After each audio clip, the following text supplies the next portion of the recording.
My main ringtone, like when it's an unknown call, is Legend of Zelda, so it's fine. Nice. There you go. But is it the finding thing specifically? No, it's the orchestral version of the theme song. It's very delightful. Okay. It's actually a good way if the phone rings to wake me up in the morning. It's I'm up. What? Okay. Put on your green hat.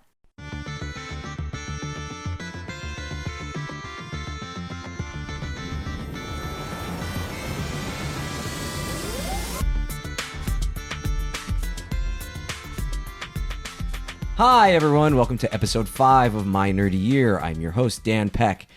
We have a huge episode this week. They're all huge episodes, but this is an especially huge one. My co-host, Lauren, will be taking a break so that we can have 4 panelists this week. So let's meet them.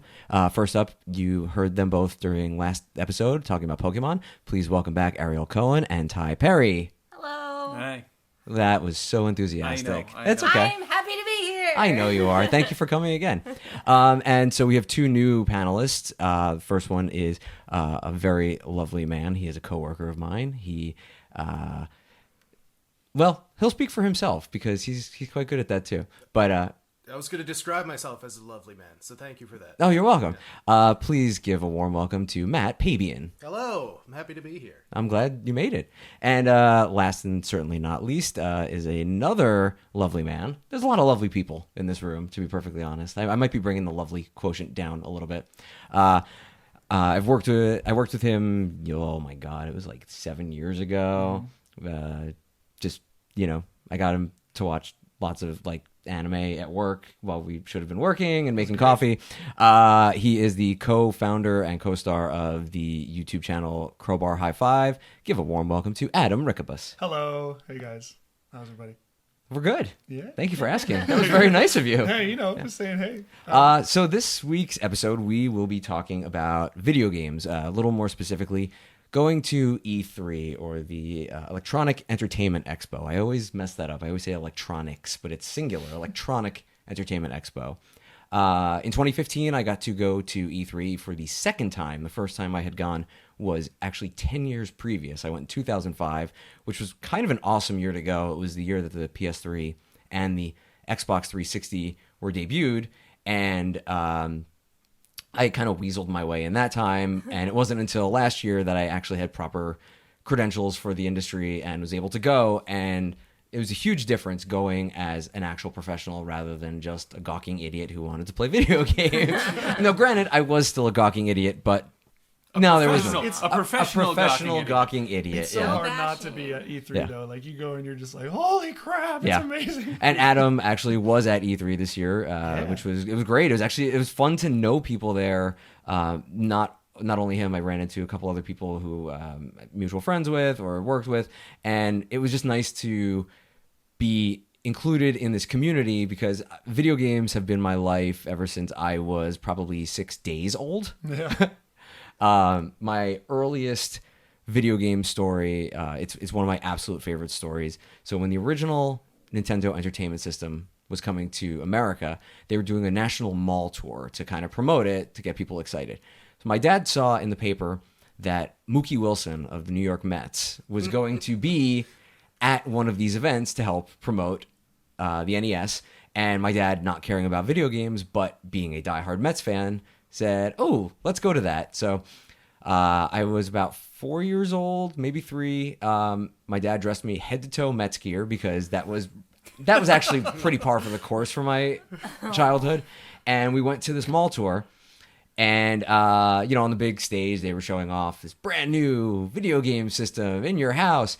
And so they hand the microphone over to Mookie Wilson, the baseball player. I feel like Mookie Wilson could be the name of a video game. Yeah. Or a video game character. Yeah.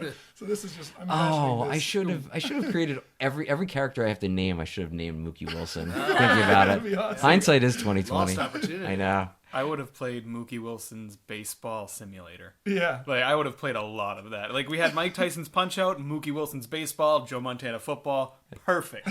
Perfect if you're into sports games. So, I'm there, dressed head to toe. They give the microphone to Mookie. He's Mookie to me because of where the story is going. Oh, boy. Yeah. No, they say, all right, we're going to get one lucky kid up here to play Nintendo baseball against Mookie Wilson. And so he looks into the crowd and he sees this little 4-year-old sitting on his dad's shoulders covered in Mets gear. And he goes, let's get that kid up here. I can That beat guy. him. Yeah. So I'm going to try to find pictures of this because I know I've seen pictures of it, but there are photos of me on stage with my dad, behind me, actually doing the controls or whatever, but it's me playing baseball against a professional baseball player. And, I honestly, I wish I could say I remember it more. But my dad has told me since that, they were hamming it up for the crowd. And, every time I'd come up to bat or whatever, Mookie would like pretend to mess with my controllers or whatever. So it really just has been something that's been ingrained in my life since such an early age. So I blame you, Mookie. You got me on this track. It's your fault. So was the NES released, or is this a promo tour? It was a promo tour. So you were literally one of the first people in the United States to play an NES. That is an amazing point, and the irony of that is we never had an NES. We had They didn't give you the one that you almost no, beat Mookie we didn't do Wilson that, and we had an Intellivision, which was very very obscure classic retro system. But no, we never had an original NES. The first like real console that we had at home was the Sega Genesis, Yes. which my parents bought my sister and me after we spent a summer basically helping my mom put together a library at the elementary school where she was starting. So as a thank you for giving up our summer, we got a Genesis, but I never had an original NES until about a year and a half ago. But I'll tell that story in a little bit. The Intellivision I had a 2600. Okay. Did the Intellivision have that fork connector that you had to actually take a screwdriver and screw into the back of the TV? You know what I'm talking about? It probably did, but I was too young to set it up. The thing I remember the most about it was that the controller had a number keypad on it. Yep. And there were like these hard plastic inserts that you put over it. So it would simulate like the up, down, left, right. Like we had a basketball game that I remember, and there was this one game, Snafu, that I played a million times. And I actually found footage of it on YouTube not that long ago. Nice. But enough about me. Let's go around. Let's talk about, obviously we were all kids of the 80s and 90s. Video games were just everywhere. But, do you guys have any specific standout stories of your first video game system or experience? Did you wake up on Christmas morning and, basically do a prerequisite to the Nintendo 64 kid? Oh yeah, Nintendo 64. Yeah, I did that with the Genesis, but before that, the NES was my first console. But I don't remember getting it. So it's just always been in your life. yeah, Lucky it's kid. just, like, Okay, always you were a been lucky there. kid. Like, Okay. I could go to the. No, I mean, I don't know. Maybe my dad ripped it off from Mookie Wilson, but I mean, like somehow we had one in our home, and I would go downstairs and grab the gun, and there was the Mario Brothers Duck Hunt combo game. Oh, my and God. You'd put the gun love right it. up onto the CRTV and go clink. And just I was that kid. The No, point blank I Duck cannot. Hunt I cannot approve of that cheating. That is no. I'm going to slightly shame you. I was just point blank 4 No years old bashing. being like blam blam blam. Well, not everybody's as good at NES to play baseball against Mookie Wilson. I'm sorry, man. It was luck of the draw, man. I wasn't lucky for anything else for that for a long time. Aw. Yeah, but it was always there. And when I played Mario, I would jump up and down with Mario. So because I was 4. Getting some cardio in. Yeah, I thought the Kinect already existed, I guess, and I could just move stuff and he would jump. I don't know, but yeah, and then gangster style duck hunt. That was my favorite. It's just the gun holding sideways, shooting the ducks. Yeah, and that was it. That was my first experience. I remember my neighbors had a computer and we did not. So and they would periodically babysit me and my sister. So whatever terrible kind of floppy disk, 5-inch floppy disk copied games. Oh my that god, they had. I had so many of those for Yeah. Commodore 64. Yeah, there was one I remember specifically that was about bouncing babies. Oh my god, I played that one. There was like babies that were being thrown from a burning building. Yeah, and they were like And there were firemen with a trampoline that would move man. back and forth to kind of like bounce them to safety. That's hilarious. And I was very bad at it, and I remember crying because I dropped a baby. Oh no! Oh. I remember that came back in Earthworm Jim. Did you guys ever play that? Yeah. There was Yep. a mini game where you had a pillow like a marshmallow and you had to like bounce the puppies that were being dropped. Mm-hmm. So I don't know what's And avoid the bombs. and right? avoid the bombs, right? And then you had to save them by bouncing. And I felt freaking terrible every time a little baby puppy hit the ground. I was like, oh.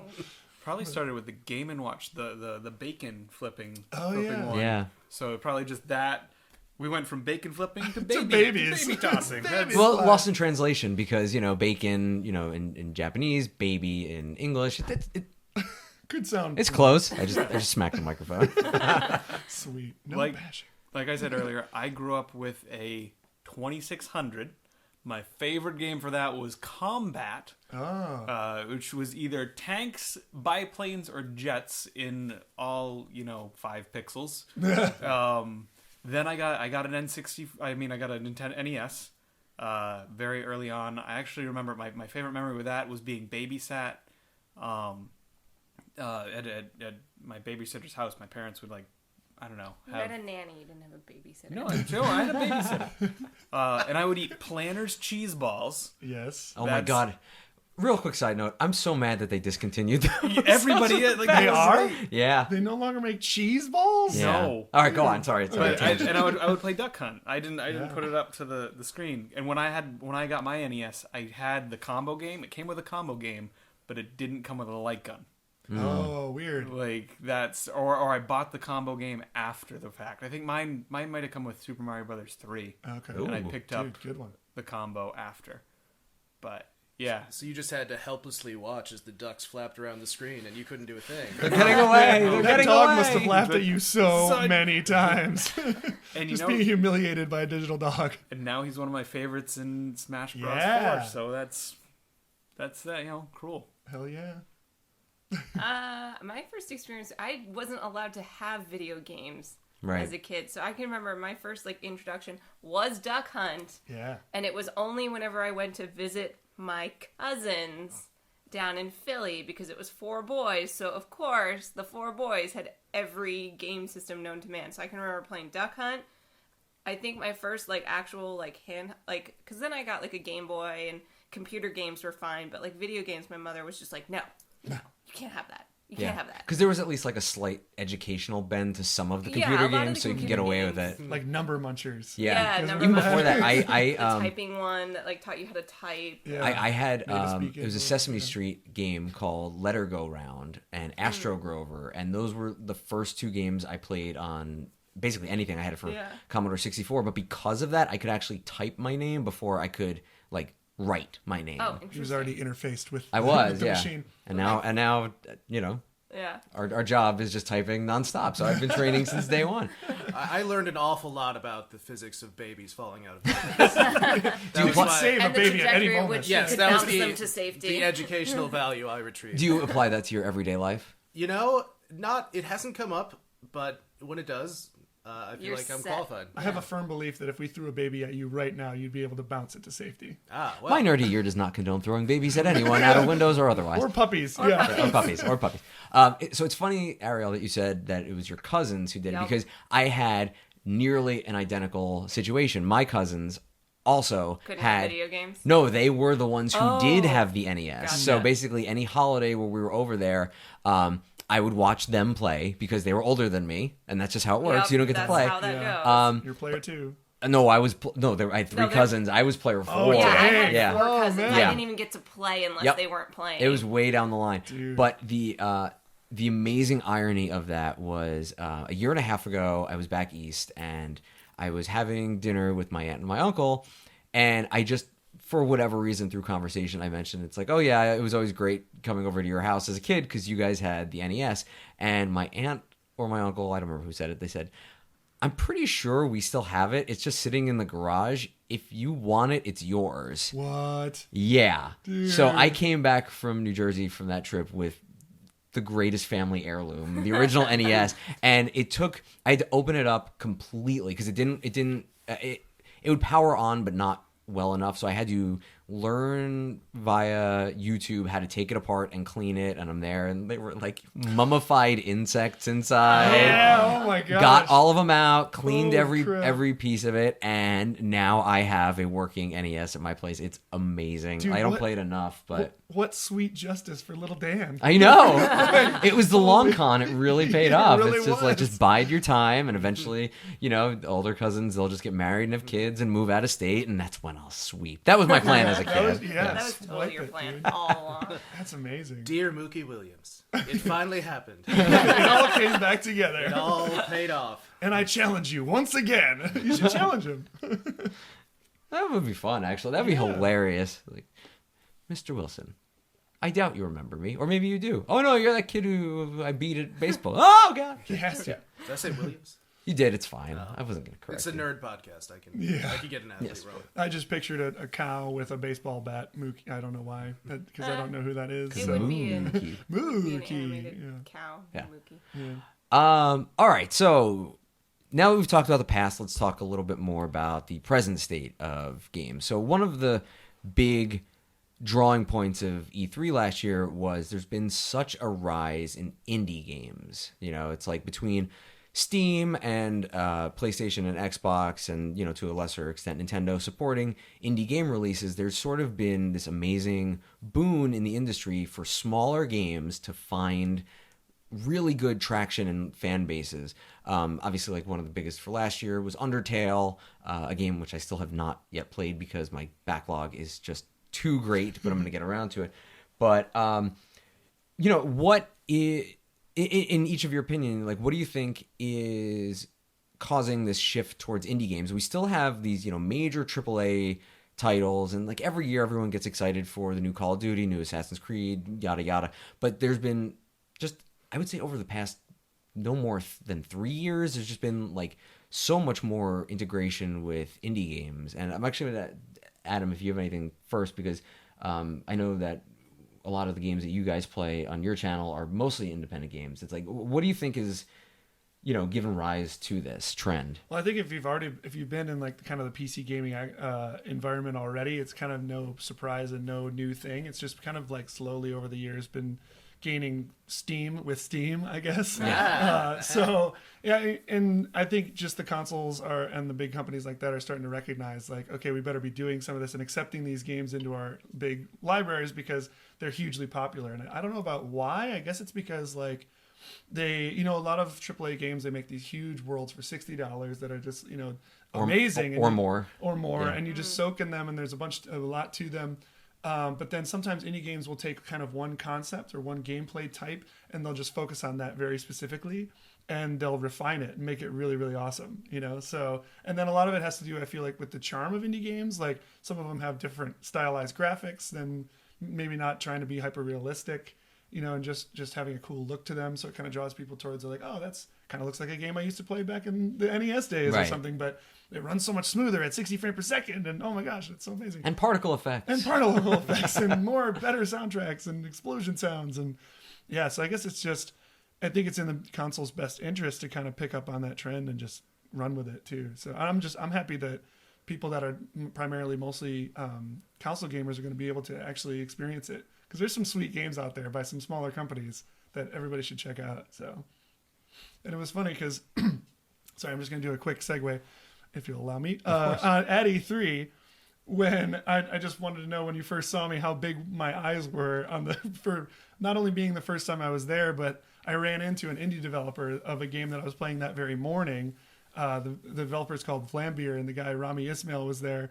And I don't know why, for whatever reason, since I've been following the game from the beginning, I follow him on Twitter, all this stuff. It was like a fanboy moment for me. I was going to say, yeah, you were totally fangirling out. Like, it was kind of awesome. Because I'd been playing Nuclear Throne, which is this awesome top-down shooter game. But anyway, I was just like, you know, you gain a following like that, and people respect your work, and I respect his work. And so I was just like, oh my God. It was kind of amazing because I found you right in the area right between the PlayStation demos and the giant Star Wars Battlefront, and there you were geeking out over this. That's where the indie games were, man. That's where you were just geeking out over this one developer. Yeah, no, you were. It was literally totally like, okay, we're gonna head towards Star Wars, but then to my right, what? Nuclear Throne's here? Oh God, you know, like, so it's crazy. I think indie games and indie developers can do things and take risks that AAA can't. I mean, look at how Dead Space has gone from the little like tight corridor survival horror to Dead Space 3, where it's more action oriented. You can say the same thing starting with Resident Evil 4, the once survival horror, you know, type thing. And I don't mean to just pick on survival horror, and I'm not really picking on it, but just it's changed to hit a wider audience to get more people. Even look at what Sim City was, and then look at how City Skylines did more to appease the certain fans of that type of genre.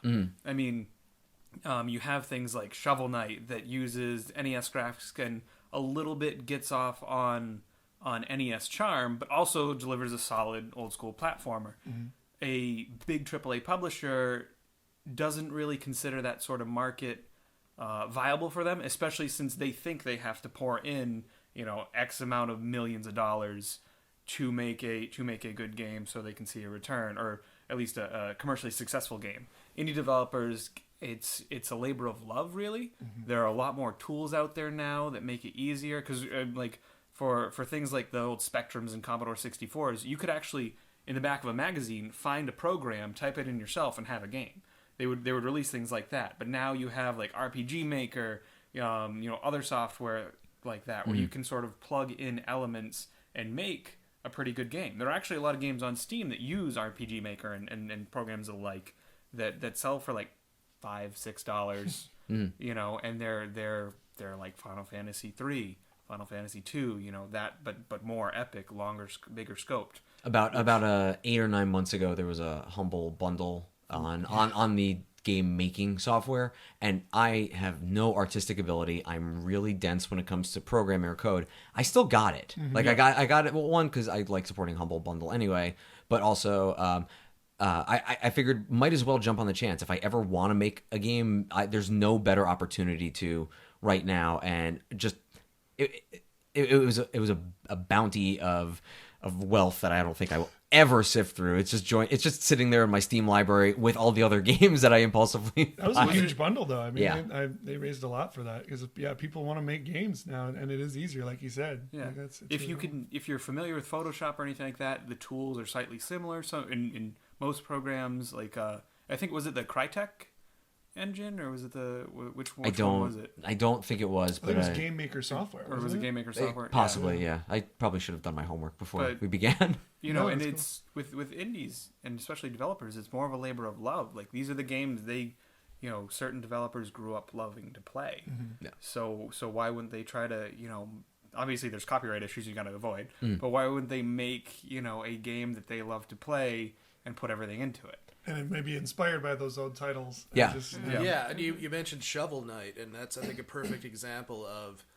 I mean, we all grew up with these 2D NES platformers that had really fun mechanics and stuff, but... And were super difficult. Maybe were very, very difficult, or not the best possible design they could be. Well, now there's an opportunity for, as a developer, you can take something you loved, along with another 30 years of game design history to kind of look back on and take cues from, and then just make a very well-designed version of this very kind of older concept. And the result was a lot of fun. Like, I wasn't a huge fan of all those 2D platformers, mostly because they were damn hard, punishingly difficult. Yeah.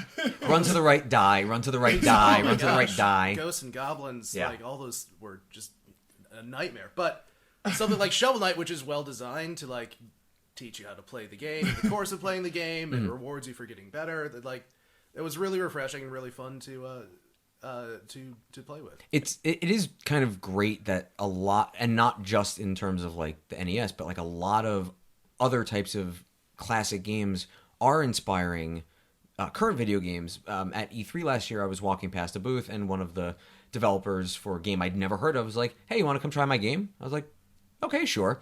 And it video really, games? Yeah. That's why I'm here. Yeah. What's this you're selling, sir? Yeah. You sold me already. No, it was great. So the game was called Guild of Dungeoneering, and it basically took the concept of a pen and paper RPG combined with sort of like the top-down discover and build rooms as you go, like board games like Betrayal, The House on the Hill, which we'll talk about in a future episode. And it was all in black and white, and the background it looks like graph paper, and it's very fun. Two, it's very, very difficult, but the biggest thing that had going for it was really funny. And not just in terms of like telling jokes, but it took tropes of the series or the genre of games that inspired it and just made for some really funny segments, because the thing is your characters die a lot, and every time you do, there's like a 4-line bard song Yeah, that that's tells about how awesome. you died, and it rhymes, and it's genuinely funny, and it's like, that's you should have amazing. tried harder. Next time you will be smarter. Now you're 6 feet underground in the larder, like something like that. Oh, It's just that's cool. it's just crazy fun, and it was a game I never would have discovered on my own. And the developer could not have been nicer. And then closer to the actual release of the game, I started seeing sites covering the release of it, and I was like, oh, I hadn't forgotten about it. I had the business card sitting right on my desk the whole time. I was like, oh, this is great. I hope these guys find success in this. And I, of course, got the game and I played, and it's just That's crazy another amount good of fun. point, though, is just the indie developer, just the indie part of it. You get connected to the people. Like I was freaking out after, seeing the developer, with these big machines like Xbox and, the huge things. It's hard to see the people behind it. There's so many people behind it, and they all deserve so much credit for putting together such beautiful big games.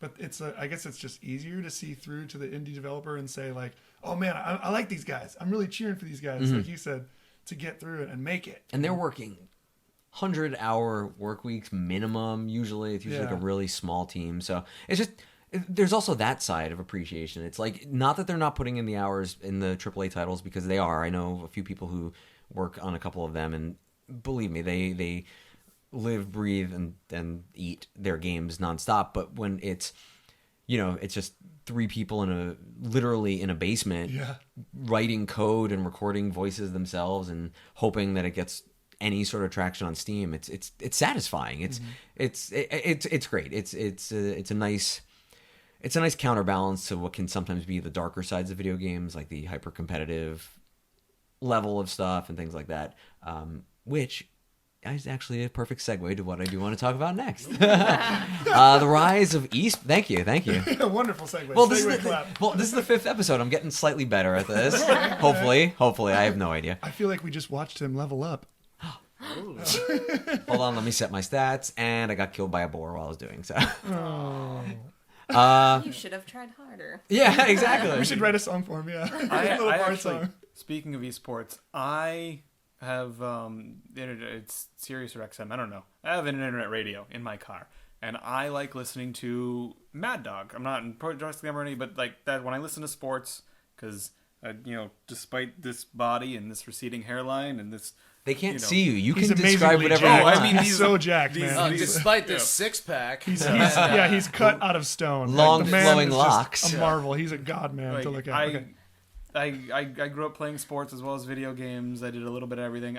That's what I like to listen to. I like listening to that. They were actually plugging. There is it's either Sirius or XM, or maybe it's on both. But there's going to be an esports radio station, satellite radio station, covering nothing but esports. Nice. That's so crazy. We are at that point right now. Well, ESPN is toying with the idea of broadcasting esports, which I can understand a little bit more, because obviously it's a very visual medium. And now, granted, like if you're listening to a baseball or football game, you can, when you have a good commentator, you can still understand what the action is. But a lot of what these games are is there's a huge visual element to it, which I think is, why obviously things like Twitch and YouTube gaming are great, because it's like you can drop in and watch the games. But this is going to make me sound like an old man, but it's like I would rather play the games than sit there and watch someone. It's one of those things, because I mean the biggest esport right now is League of Legends, like bar none. CS CS:GO is probably right below that. Counter-Strike for those not in the know. Yeah, Dota might overtake Counter-Strike every now and then, but those are like the top 3 unequivocally. Everything else like Major League Gaming for Halo and Call of Duty, they do exist, but they're definitely not in the top watched on Twitch. And Twitch is right. Twitch, and is it Hitbox, or I don't know what the other I'm not sure. other big streaming one is. I can't remember right now. Twitch isn't the only one, but like those are the ones they watch. And League actually has they went to sort of a more traditional sports format where they have weekly matches where you can watch it on Twitch, and then they lead up to quarterfinals before the splits, the spring, the winter, and then they have their big thing at the end. The championship, that's at Staples Center, right? That's the one that they sold like 4,000 tickets for. Yeah. And I mean, it's really neat because actually there were some bars that put that on the TVs in the bars. You know, like you can watch maybe like a StarCraft match or a League of Legends match. Like I'd do that, man. I'd sit around and watch people way better than me at the games play and like duke it out. Well, my Having a beer, question just hanging out. is, when are we going to have fantasy League of Legends It exists. leagues? Does it really? Yeah, it already exists. Wow. Like you're Yeah, what, you recruiting you certain build, teams you basically or you take players? there are several positions in the league. I'll just go there briefly. There's top lane, mid lane, jungle, support, and 80 carry or marksman, but 80 carry. We're not even going to use the fake term that league wants us to use. But basically what you do is you pick certain players from all the LCS teams, and you plug them into their respective positions, and how well they do gets points, kind of like in fantasy baseball, football, fantasy like NASCAR racing. Like that's what they do. It's amazing. It's hard enough to explain fantasy football to some people, let alone this added layer of it's fantasy. Fantasy football cuts out half the team sometimes, like special teams, like things like that. This is actually it's only 5 people, so at least that's a little bit easier. And most of them play every week or whatever, so you're set there. But I don't think it's gotten as big. I don't think there's money behind it. I think it's more for fun. Yeah. Which is great. Which is strange though, because you think you just play the game. It's not like football, where there's fantasy football because you are basically tracking the stats of players who are doing amazing things that you are unable to do yourself because either you don't have the training or ability or the money to put together an NFL team, but you can play these games. It's just fascinating. I would draw the parallel though with that, where these players are that good. Oh, absolutely, and I'm not taking that away. But setting up a game of football with your friends takes a lot of time and coordination. If you wanted to play a league match, all you have to do is download it, and all of a sudden you have people. You might not do so well, but you have the ability to play it. So yeah, but to watch, I guess it's the coordination, the talents, everybody's just like, it's really. I find it very interesting. And when you play League, because I played it, you can ask Ariel. Ariel, did he play League? He plays it a lot. I haven't played it in almost Not 6 months. recently. Not recently, but there was a solid 3 or 4 months where I would come home from work or whatever I was doing, and it was just League. Each season I had almost 900 ranked games. Like that's how big I was into it. And I didn't do well, and part of that's that's all me. No. It's turned into a sad 30 for 30. It's just like, I'm sorry. Behind the keyboard. No, but there's. I mean, you do as well as you can do, and if you're good enough, you can sort of carry games and get yourself in higher tiers of the the ranked leagues. Mm-hmm. But you're also playing with 4 other people who sometimes can be chuckleheads or I'm totally one of those chuckleheads, by the way. I'm terrible. So if you ever want to feel good, just add us to a game. Yeah, me and Dan will join them, and everybody can just. Every time I go, people just treat me like crap because they're just like, "You suck, dude. You're terrible. What a feeder." I was one of those people for a little bit. I try not to be, but there are people that are toxic too, and that doesn't help your team. Right. So that's you can play, but you don't have the cohesiveness as a team that does it professionally, that practices together. Yeah. Like is it? I think it's there's Samsung White and Blue, 2 Korean teams. I think they're sponsored by Samsung. They're sponsored by Samsung. Oh yeah. Let's just put that out there. Yeah. They have like Samsung, my phone, my TV. It's a big sponsor. This show is not sponsored by Samsung. No. We don't have any sponsors, but if you'd like to sponsor it, But like they sponsor league teams. SK Telecom is basically NBC in Korea. They sponsor a team. Yeah. I mean, Korea, where esports are StarCraft is basically their baseball. Oh yeah, it's gigantic. We're not even mince words there. But they sponsor teams. These guys go work out in a gym and then work at league. Like that's their day. They're professional esports athletes. that sounds wonderful and terrible I at really the same hope time. they do like the things that your grandma would say to do with your finger exercises, where you go up and then to the side and up and to the side, and like they do stretches, bending back, and Some wrist stretches. Yeah, like they played. Yeah. Well, there's one game that came out last year that is there. I don't know if it's fully latched on to the esports world as much as they hoped it would, but it was probably one of the most fun games I played last year, and that's Rocket League. Oh yeah. Rocket League is amazing. Oh yeah. For those of you listening who might not know, Rocket League is soccer with cars. It's unbelievable. Rocket cars, yeah. It reminds me so much of the movie Speed Racer, which I absolutely love. But this game, it felt like it came out of nowhere. And I remember right when it launched, actually Matt was looking at something, because we share an office, he was looking at something about it, and I said, "Oh, is that good?" And in a weird way, you were the one who kind of convinced me to try it out, because you're also a big soccer fan. So I think I was turned off by that. Yeah, oh, yeah. That's hilarious that you were turned off. Like, oh, it's soccer. Yeah, I don't I want was. Yeah. It's freaking cars bashing into a giant ball. Yeah. Like, I'm going to pass the explosions. ball back and forth for a half hour and then maybe take a shot. Well, the beauty of having soccer as your base is that it is a very accessible sport, even if you're not a sports fan. Like, you can turn on a soccer game having never seen one before, and within 5 minutes figure out the rules. Okay, so you use your feet, try to get the ball into the net. That's it. Those are the rules. Don't go outside the box. Yeah, Yeah. and Cheer when it goes in. and Rocket League hit a very, very successful formula of being accessible, easy to learn, very simple mechanics, and no pay-to-win structure. All the cars are have very minor differences in like hitbox size and the size of the car itself, and turn radius and that kind of thing. But for the most part, every car is exactly the same as every other car. The only microtransaction, DLC, whatever you want to call it, are just cosmetic things. You can buy the Batmobile or the Back to the Future car if you're so inclined. I might very much be one of those people so inclined. I haven't done so yet. I'm but, surprised you haven't. Man. Well, The because thing I'm looks on awesome. I'm on a bit of a video game hiatus because of unfortunately I have tendonitis in my hand, so I need to rest a little bit. Oh, damn. This has been the sad year. This has been my sad nerdy year because I haven't been able to play video games as much as I want to. That'll be next year's podcast. My sad nerdy Yeah, year. my sad nerdy year.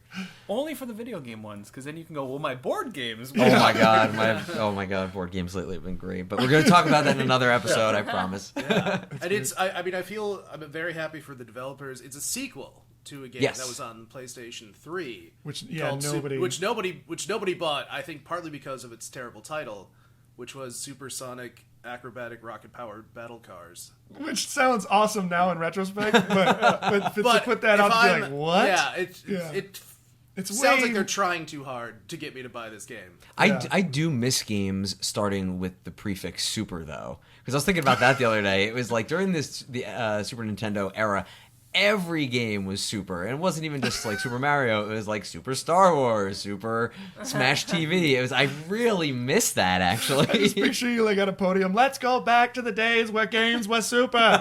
Let's do it. It was way better just to call it Rocket League. Yeah. That's it. Much better. And they even, they made their own little like crest. They totally embraced the kind of sport aspect of it. And You can fly a flag. You can fly a little banner flag. You can get a hat on your car, Which is cool. which is cool. I think mine currently has a tiara. Oh, that's darling. See, I would want to make my car look exactly like Burt Reynolds from Smokey and the Bandit. Oh, Wait, Burt Reynolds' car or Burt Reynolds No, himself? Burt Reynolds himself. Okay. Like, not Richard the, Ferguson, not yet. played by Burt Reynolds, played by Yes. Norm Macdonald. Okay. Exactly. hold out for that majestic chest hair DLC. Oh, Yeah, yeah. God, yes. Oh, my And the God. mustache. Oh, God, that's what the rocket trail would look like. Majestic chest hair trail. Majest hair. Just call it Majest hair. It's just like, "Whoa." And it's I don't think it's super surprising because at the heart of a lot of these, like CS:GO is a sport effectively. Like most online shooters are more or less a game of pickup basketball. Like, all right, we've got 2 teams of 5. There's a set of rules and a set of equipment, and we're keeping score. And first team to score this much wins. I mean, and Rocket League is more sporty than that, more like obviously a sport, but it's I mean it's certainly been one of the games I've played the most since it came out last summer. I think. I'm worried that that's one of the games that sort of started to do my hands in a little bit because some of those matches got crazy intense. But no, it was great, and I think one of the best things that they had going for it was that they included it as one of the free PlayStation Plus games for the month it came out. So again, whereas I might have been turned off initially because it was soccer based, knowing that I had a PlayStation Plus account, I could try out this game for free and Not just try out, you keep it. keep it. Right? Yeah, You download and it, yeah. honestly, after playing it, I would have absolutely gone out and purchased it had I needed to. Yeah. And I actually kind of missed that because when I was a kid, my parents had a rule that before I was allowed to buy any game, I had to rent it first to make sure I liked it. Well, no, Home Vision Video and the Game Zone. Does any or No. Blockbuster and the Game Blockbuster, Zone? the Game Zone. Yeah, I do Yeah, there was remember that. always the Game Zone. Yeah. Just like And it looked walled way off. more intense and cool than the rest Yeah. of the Yep. store. Yeah. And I remember renting the 7-Up spot. oh my god, Yeah, cool dude. spot. Cool, Yeah, yeah. cool spot. that was a surprisingly decent Probably game. the best mascot-driven game ever. I might go down saying that. It might be. But my parents were smart about it because they knew that the games cost $50 at the time. And, you know, it's very easy for a kid to be really excited for something and then to lose that excitement really quickly. So it was always try out the game. And one of the smartest ones that they had me rent was Kid Chameleon for Sega Genesis because that was a hard game. So hard that I didn't beat that game until the advent of Game Genie, just because there was no two ways around it. But I really like that a lot of the major companies and providers now are sort of getting back to ways to allow you to try out a game before you buy it, and whether it's an open beta or it's what PlayStation was doing where you were getting like a free hour. You could download a whole PS3 game and you get 60 minutes for free, and then it would lock, but you had the option of then buying it at that point.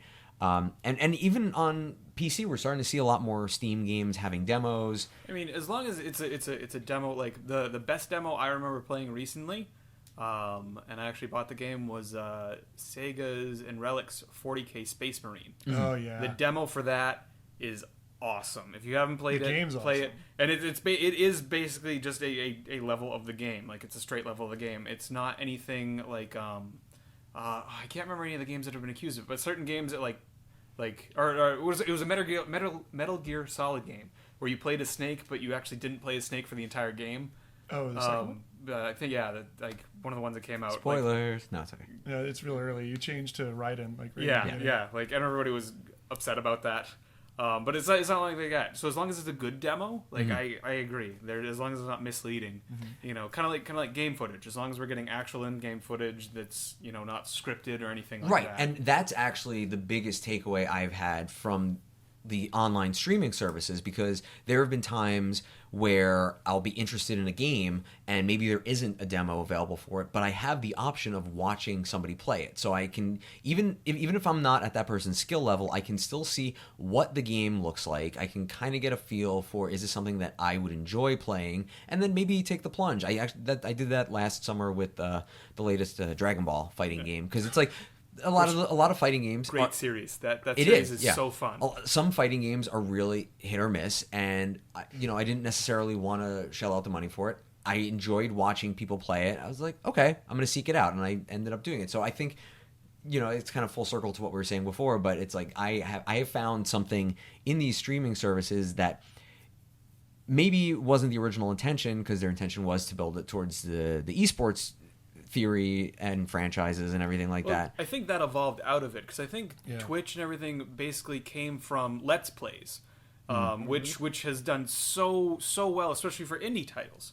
That's like, how better to get exposure? You're going up against EA that can just look at Battlefield Hardline and how much they were like, Hardline's great, Hardline's awesome. And it turned out it was a slight reskin of Battlefield 4. Not that that's a bad thing at all. They tweaked some stuff around and they did good things. I enjoy the Battlefield series. I haven't bought Hardline yet because I'm still enjoying 4. And with the player base going down but staying same for 4, I might not buy it. Which, I mean, with an online game like that, that's why you buy it. The other thing that the Let's Plays did really well was the resurgence of the old games, because it was like, let's play, Chrono Trigger or something like that, which is one of my all-time favorite games. Let's beat Pokemon in X Yeah. amount of hours. The anarchy.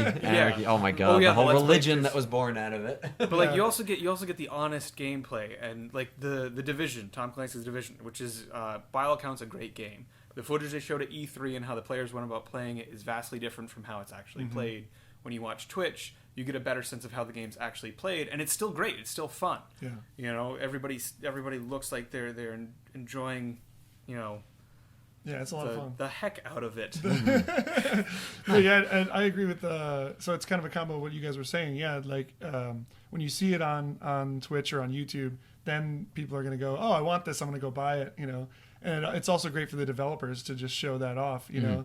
And the more people that, you know, obviously buy the game, the more people may potentially stream the game, so then it just kind of grows outwards. And like that guy at E3 that pulled you to the side and said, hey, check this game out. Yeah. It's almost like you're just going through Twitch or YouTube and be like, what is this? Yeah. And you see this and you're like, I want to buy this. It was a little more guided YouTube rabbit hole. Oh, yeah. You know, it was Yeah, it wasn't just like I'm going from video to video. It was, hello, I'm a friendly person. Would you like to play this game? Yes, I would. I mean, in the real world, that's a situation you don't want to find yourself in. But when you're at a convention specifically for that, then yeah, I think it's great. And I'm imagining a guy in a trench coat going up to you and be like, hey, want to play this DS game? Come on, let's play.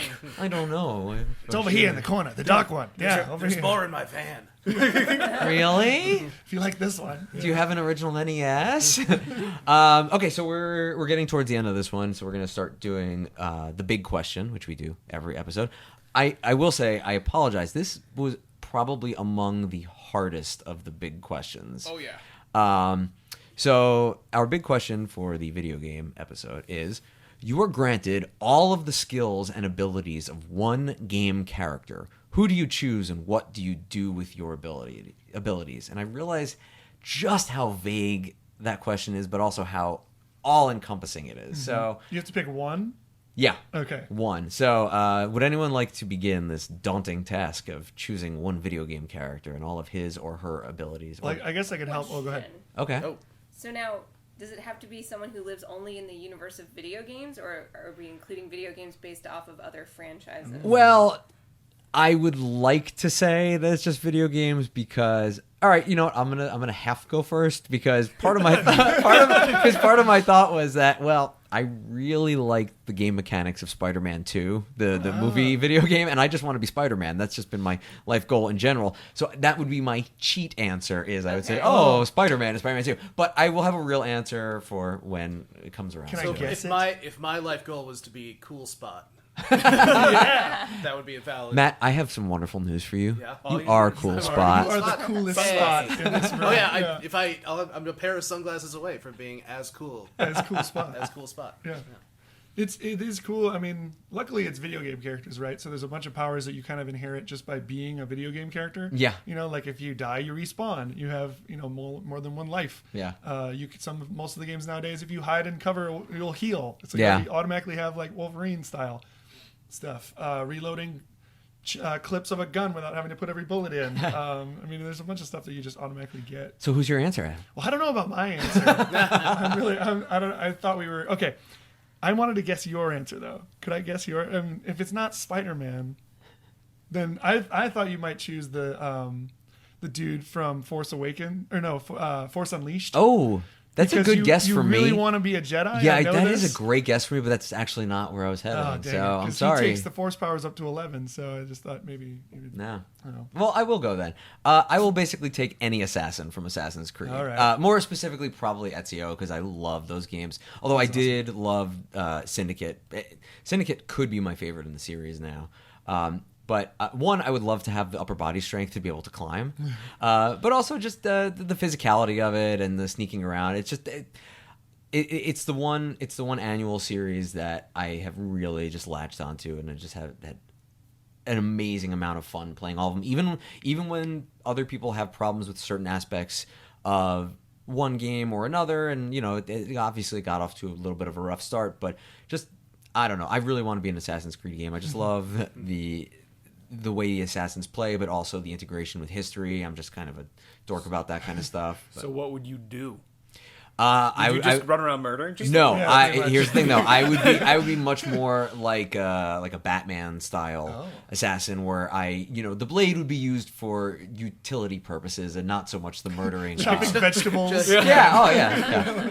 I can just imagine Dan sitting there being like, "Oh, if I don't add the zucchini into the ziti right now, it'll all be ruined. Swoops in, climbs in a window. No, but I would be on the Adds it. rooftops. I'd be skulking around the rooftops, and I'd see crime, and I would, rather than doing an assassination jump, I would do I'd jump off a very high building and just tackle the person doing wrong or And if something there's like hay anywhere, you could survive any fall. Of any I was height. about to Or say, or foliage unfortunately, too. Yeah. at this point in history, we're not in a very hay-heavy time. Well, I would. So I, if you found yourself hanging off one of the skyscrapers in Viewpoints. downtown LA, It was a Yeah. viewpoint. you would be looking for hay. well, that's why I was leaning Or towards foliage. Spider-Man a little bit more, because at least I'd have the webs I could swing down. But yeah. Okay. He'd be on the top, and there'd be one truck with hay in it, and he'd be like, that one. And he'd fall almost a mile and just be like, okay, I'm fine. I'm good. Yeah. I'm good. Well, maybe that's it. Maybe Good if thing I the hay had truck drove by. if I had a specific city in which I was the protector of, I would invest all of my assassin resources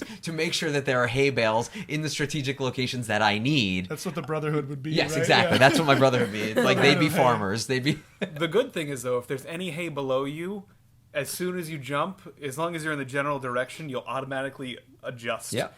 That's one of my abilities. So that's it. Mid-air correction to fall back first into the thing. All right. Who'd like to go next? Ugh. I could volunteer one of you.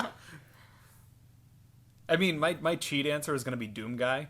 Doom. because Guy's of all the math of how fast he runs and all that stuff. But And the fact that you could carry a million guns at yeah, you once. can carry a million That's guns a cool guy. Not be weird. Yeah. Yeah, like, that's not a that's- cheat answer. Doom and- Guy is a good answer. But I would probably lean more towards I don't know, Mega Man, because anybody I sort of beat, I can just take. I'm if I beat you at something, then I get your stuff too. You just that's- made Mega Man sound like a mugger, by the way. It's horrible now. Well, that's what he is. Look at it. It's kind of like, hey, I got to beat that one guy over there, but I'm not powerful enough. Hey, what you doing over there? You got a saw blade? Okay, we're gonna rumble. That's it. Now I'm second guessing whether or not Mega Man is the good guy. in this Yeah. I know. He's stealing all the powers. He's from everybody harassing else. and He's yeah. cannibalizing his victims so he can use their Well, abilities. and if you really want to get into it, what's the little frog robot actually hurting when he's hopping back and forth? That you then Nothing at all. smoke to go get to Woodman. that is deep. Wow. You Oh know, my God. they're all industrial robots. They're all just doing their Dr. job. Wiley was misunderstood. But really, whatever you wanted to be in life, you would just have to beat up the person that you wanted to be, Yeah. and then you would have enough talent to become. So that you'd person. beat me up so you could get my chef blade abilities. It's. I mean, well, He here's the does love thing. to cook. The thing is, he actually almost started the Samus effect where he loses it in between every adventure. So as long as I can string adventures around, other than that, I have a cool blaster arm. Yeah. But I think in any case, whatever we all pick, he might, if he just beats us all up, he gets a combo of all of those Yeah, I powers. think we might be giving Ty too much credit. I think if we have abilities, we might be able to stand I see what you're stand up saying. against him and defeat him. So It all depends if I can beat the first one that has the weakness of Yeah. you. Yeah. There you That's go. it's still a hard franchise And regardless. I think I would choose OG over Mega Man X. Okay. Just in case That's anybody's your wondering. your prerogative. I like his design a little better. In a similar vein, when I first heard the question, my knee jerk reaction was to say Kirby, Yeah. because then I could just Yeah. absorb Eat whatever people. powers I want. But I feel like that's kind of a cheating answer. It's like asking the genie for more wishes. Right. I was thinking the That's- same thing. It's not. So that doesn't quite feel right. Yeah. And then my second thought was just Gordon Freeman. But then I realized he doesn't really have any powers. He's a scientist. He's just always in the right place at the right time, though. Yeah, he's just a physicist who happened to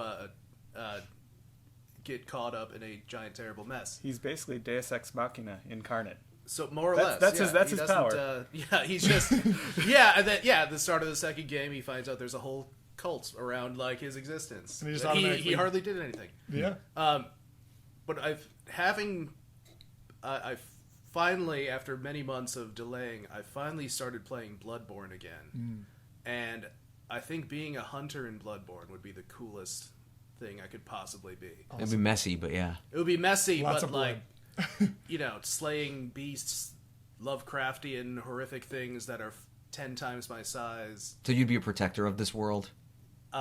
You know what? I would be a protector of this world. Nice. I trust you to protect this world. Can't wait for the team up between you guys. The Assassin's Creed Bloodborne Mega Man team up. That's going to be really hard on me because the assassins wear a lot of white and blood is very difficult to get out of fabric. No. Club soda. But you could just change your, do the Deadpool strategy. Change your That's outfit true, to be red. Yeah. Ariel. This was difficult because most of the games that I play and love are either based off of something that wasn't originally a video game. So my cheat answer would be a bender because I haven't actually played any of the like Avatar: Legend of Korra games, but I watched the show. I thought you meant Bender from Futurama. It's sad that I knew what you meant. I knew Dan would know what I meant. I was like, there's a Futurama video game? So that would be There my is. cheat answer. I also was leaning toward an assassin because Nice. I'm with you on the body strength and dexterity and all of that. But when you initially told me the question, the first answer was Lara Croft. Nice. I would totally be Yeah. Good Lara one. Croft. She also has excellent upper body strength. She does, though, yeah. and then has She's like climbing in the new ones, right? gun. That was a gun sound. That was my version of a gun sound. She got them guns. That was You know. less of a firearm gun and more of a I just saw you across the club gun. It's true. That was a wink and a gun. She has those You- guns. you- too. Well, You're on I mean, it empty. is Lara Croft. She is. She has those guns She has too. that aspects of her. Well, she might not act on them. But no, I feel like it's really hard to find good female characters in video games, and I think she's definitely one of the top tier characters, especially as they've sort of like taken her from her original form to now. Right. But also, she's just a badass. Yeah. Like, If we had more time, I would love to talk about that. But there has been such a rise in female protagonists Yes. lately, like really good ones. Like especially Yes. in the last Assassin's Creed, the character Evie that you play as was Which my I need to favorite. play. Yeah, she like amazingly well written, Yeah. and it's happening more and more, which is great. I mean, is great, yeah. we're coming to the end, so unfortunately we're not going to get to it this time. But Sorry, women. stay tuned for part 2 Yeah. someday. Yeah, You you'll should do a do women video game you'll podcast. do a My Nerdy Year Redux. yeah. I'd like to thank everyone for being. Maybe we didn't get one. Oh, I'm sorry. Oh my god. Oh. Well, I still want to thank you for being here. Oh, well, thank you for having me. You're the encore. It's like I'm saying goodbye, but there's more content. Go for it. Yeah, I'm it's like sorry. we're in the hallway before I said goodbye, but now we're walking down the same corridor together. Remember earlier when I said I'm getting better at this? No, I guess not. All right, At the Adam. beginnings. At the beginnings. The beginnings. All right, Adam. I would probably pick a character from Devil May Cry, like Dante, because he can take a beating. He doesn't really die that often, I guess, unless you come up with a giant demon that can hit you so many times that your health runs out. And even then, if you have the ability of turning into a Devil Trigger character, you gain that health all back. And anyway, but they were always so super awesomely acrobatic. They can double jump, which is sweet. Run up the sides of walls. If you played those games, the amount of crazy anime type things that these characters do is just like so over the top. I would definitely be one of those characters. Gunslinging, sword wielding powers, and I might just do what Dante does in the game too, and just kind of relax and eat pizza until conflict arise, and then somebody needs me. and then I'll team up with you guys when you need help. But Yeah, for the most part, just hanging out. I was like how you just took like the coolest stylized person like that out of everybody here. Yeah. He's like, yeah, I'm gonna be this guy. He's super awesome. He looks great. He looks great too. Yeah, like He flips his hair, and yeah. The other reason for me picking Bloodborne is there are some sweet leather jackets in there. Yes, and Devil May Cry as well, dude. Yeah. We'll just look good over there. Just That's all right. As assassins, we got some pretty snazzy Yeah, gear. that's true. I mean, I like the new Lara Croft's outfits. Yeah. So And all four of us will have to team up to prevent Ty from destroying us and Pretty taking our much. power. I have no He's reason. the Professor That's- Chaos. Yeah. Why would I? All right. Well, now that everyone has given their answer, yes. All right. Thank you all for listening. I want to thank all of my panelists, Matt Pabian, Ty Perry, Ariel Cohen, Adam Rickabus. Thank you, Dan. Be sure to subscribe, follow us on Twitter and Instagram at MyNerdyYear. Also be sure to check out Crowbar Highfive. And that will do it for this episode. Join us next time when we will be doing probably what is going to be one of the biggest episodes of the entire season, Back to the Future. Ooh. I know. Are you excited to listen to it? I am. All right, I'm glad. All right, bye. Thanks, man. Thank you for listening to My Nerdy Year. Our theme song, Crunk Night, is written and performed by Kevin MacLeod at Incompetech.com and is licensed under Creative Commons. For full credits and for more information about the show, please visit mynerdyyear.wordpress.com.